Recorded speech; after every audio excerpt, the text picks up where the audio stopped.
విశాఖ జిల్లా నర్సీపట్నం తుని రహదారిలో గన్నవరం మెట్ట వద్ద దొంగగడ్డ ఉధృతంగా ప్రవహిస్తోంది.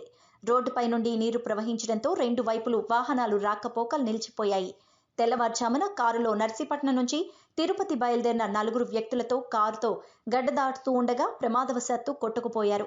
అందులో నుండి ముగ్గురు వ్యక్తులను అగ్నిమాపక సిబ్బంది స్థానికుల సాయంతో రక్షించారు. కారులో చిక్కుకుపోయిన మరో మహిళ ఆచూకీ కోసం గాలిస్తున్నారు.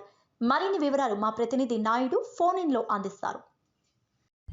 కృష్ణవేణి బంగాళాఖాతంలో ఏర్పడిన అల్పపీడన ప్రభావంతో విశాఖ అంతా కూడా పూర్తిగా అతలాకుతలం అయిపోయిన పరిస్థితి.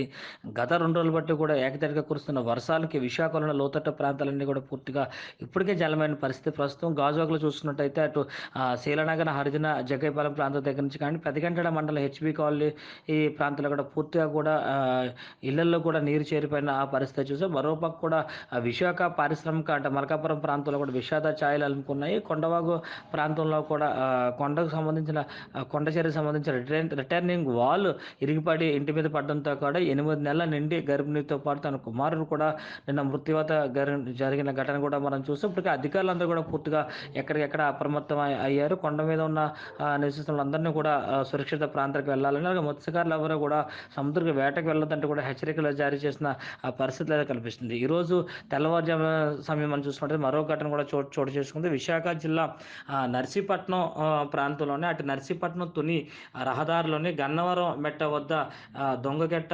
విపరీతంగా కూడా ప్రవహిస్తుంది. అటు రెండు వైపుల నుంచి కూడా నీరు బ్రిడ్జి మించి ఆ నీరు ప్రవహించడంతో కూడా ఇరువైపులా కూడా పూర్తిగా కూడా వాహనాల రాకపోకలు అయితే పూర్తిగా నిలిచిపోయిన పరిస్థితి. తెల్లవారుజాము సమయంలోని తిరుపతికి వెళ్తున్న ఒక కుటుంబం నలుగురు వ్యక్తులతోని అటు ప్రమాదం అని తెలిసినప్పటికీ కూడా ఈ దొంగ గడ్డ దాటే సమయంలో కూడా వాగులోనైతే ఇటు కారు చిక్కుకుపోయింది. దీంట్లో కూడా అక్కడ స్థానికులు కూడా అటు అగ్నిమాప సిబ్బంది కూడా సమాచారం అందడంతో కూడా అగ్నిమాప సిబ్బంది స్థానికులతో కూడా ఆ కారులో ప్రయాణిస్తున్న అంటే అర్చన, దీపక్ అలాగే డ్రైవర్ వెంకటేష్ ముగ్గురిని కూడా సురక్షితంగా తరలించారు. దాంట్లో 58 ఏళ్ల వయసు గల మహిళ దేవి అనే మహిళ అయితే ఆచూకీ కూడా ఇప్పటికీ కూడా లభ్యం కాలేదు. వీళ్ళందరూ కూడా తిరుపతి వెళ్తున్నారంటే కూడా మనకైతే ఆ సమాచారం అనేది. అయితే తిరుపతిలో ఈ కారులో ప్రయాణిస్తున్న నలుగురు వ్యక్తుల్లోని డ్రైవర్తో పాటు అర్చన, దీపక్ ముగ్గురు కూడా సురక్షితంగా చేరుకున్నప్పటికీ కూడా వారి దేవి అయితే ఇప్పటికి కూడా తన ఆచూకీ అయితే ఇప్పటికీ